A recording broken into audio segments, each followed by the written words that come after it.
Hello everyone, welcome back to the channel techie corner. आज हम बात करने वाले हैं इलेक्टोरल बॉन्ड्स के बारे में एंड जो भी अभी इशू या फेयर डाउट चल रहा है सुप्रीम कोर्ट एंड एसबीआई के बीच में इन बॉन्ड्स को लेकर। सबसे पहले समझ लेते हैं कि इलेक्टोरल बॉन्ड्स होते क्या है। इलेक्टोरल बॉन्ड्स एक जरिया है पॉलिटिकल पार्टीज को अनोनिमसली डोनेशंस देने का। इनको इंट्रोड्यूस किया गया था इंडियन गवर्नमेंट के द्वारा वाया फाइनेंस एक्ट 2017। इसको ड्राइव किया गया मिनिस्ट्री ऑफ फाइनेंस के द्वारा एंड फर्स्ट इशू बैंक्स में नोटिफाई करा गया जनवरी 2018 में। स्पेसिफिक डिटेल्स इशुएंस की एंड ऑपरेशनल एस्पेक्ट्स डिफाइन किए गए reserve bank of India (RBI) and the election commission of India (ECI) के द्वारा। RBI का रोल, इसमें RBI कंट्रोल करता है इशुएंस की गाइडलाइंस को। वो डिफाइन करते हैं कि किस गवर्नमेंट बैंक के द्वारा कितनी क्वांटिटी में एंड कितने रुपीस के बॉन्ड्स मार्केट में पब्लिश किए जा सकते हैं। RBI डिनोमिनेशन भी सेटअप करता है जो कि मोस्टली 1000 रुपीज से लेकर 1 करोड़ तक हो सकता है और उससे ज्यादा भी हो सकता है। अब एज पर प्रोसेस बैंक जब इशू करते हैं इन बॉन्ड्स को तो कोई भी इंडिविजुअल और एंटिटी इन बॉन्ड्स को परचेज कर सकती है। आफ्टर परचेज वो डोनेट कर सकते हैं इन बॉन्ड्स को किसी भी पॉलिटिकल पार्टी को एंड इन द लास्ट वो पॉलिटिकल पार्टीज इन बॉन्ड्स को एनकैश करवा सकती है अपने इस्तेमाल के लिए। Most obvious reason campaigns run करने के लिए। वैलिडिटी, इलेक्टोरल बॉन्ड्स की वैलिडिटी केवल 15 दिनों के लगभग होती है to encash the donations. Within 15 days political parties को एनकैश करवाना पड़ता है।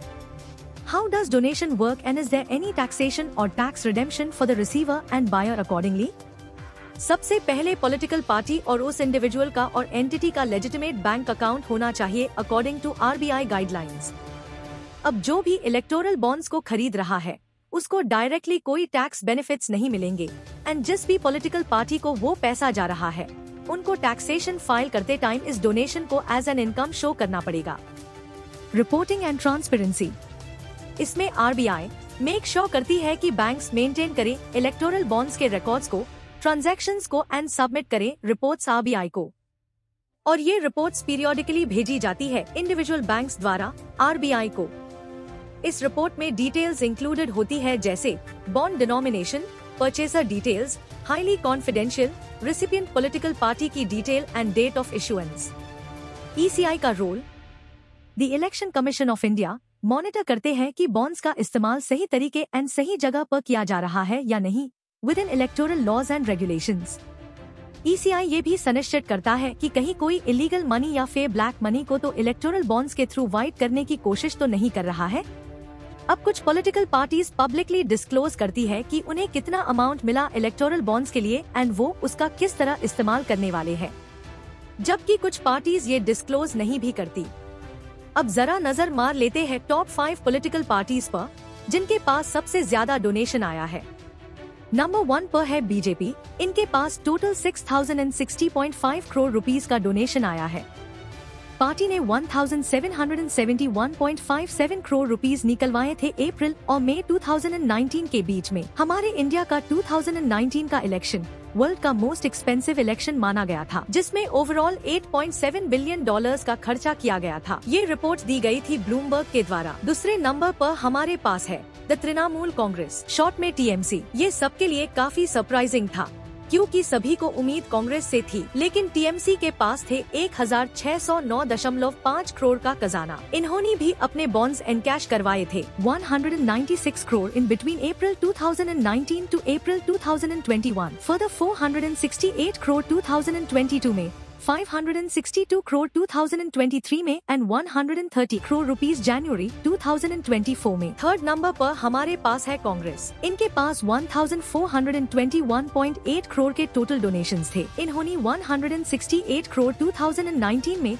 123 करोड़ 2021 में, 164 करोड़ इन 2022 में, 580 करोड़ इन 2023 एंड 35 करोड़ इन जनवरी 2024 में एनकैश करवाए। फोर्थ नंबर पर है हमारे पास BRS, भारत राष्ट्र समिति। इनके पास टोटल 1214.7 करोड़ के डोनेशंस इकट्ठे हुए थे। दे एनकैश्ड 190 करोड़ इन 2019, 528 crore in 2022 and 499 crore in 2023. Last but not least, we have BJD, Biju Janata Dal. इनके पास जो डोनेशंस आए थे वो थे 775.5 करोड़ के। इन्होंने 10 करोड़ 2019 में, 77 करोड़ 2020 में, 241 करोड़ 2021 में, 195 करोड़ 2022 में एंड 252 करोड़ 2023 में एनकैश करवाए हैं। इस डिटेल की रेफरेंस का लिंक आपको डिस्क्रिप्शन में मिल जाएगा। अब बात कर लेते हैं जो clarifications and pieces of information मांग रखी है सुप्रीम कोर्ट ने SBI बैंक से। बहुत सारी पिटिशंस आई सुप्रीम कोर्ट में कि अगर ये स्कीम ट्रांसपेरेंसी एस्टेब्लिश करने के लिए है तो डोनर्स की डिटेल्स क्यों नहीं बताई जा रही, क्यों नहीं बताया जा रहा कि इतना पैसा कहां पर इस्तेमाल हो रहा है, क्या इलेक्टोरल बॉन्ड्स का गलत इस्तेमाल किया जा रहा है।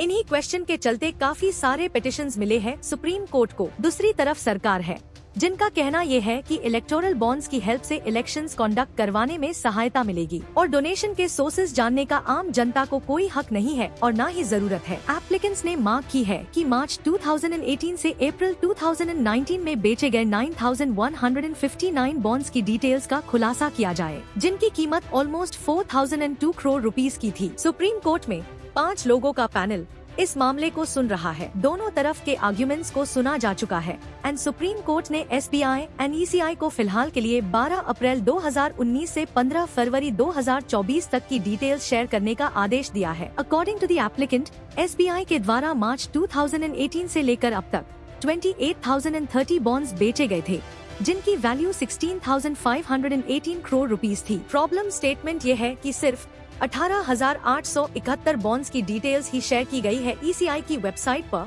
जिनकी वैल्यू 12,516 करोड़ रुपीस है। बाकी के बॉन्ड्स की डिटेल्स क्यों शेयर नहीं की गई है। अब इस मामले में SBI मांग रहा है 30 जून 2024 तक का टाइम। सुप्रीम कोर्ट ने SBI की प्ली को रिजेक्ट करते हुए टाइम दिया था till end of the business hours of 15th March. That's all so far. The investigation and arguments have come to a public appearance. Let's keep an eye on the news. ये जानने के लिए कि इस argument में क्या discrepancy निकलती है, अगर कोई निकलती है तो। Thank you so much for watching this video. Please like, share and subscribe to the channel.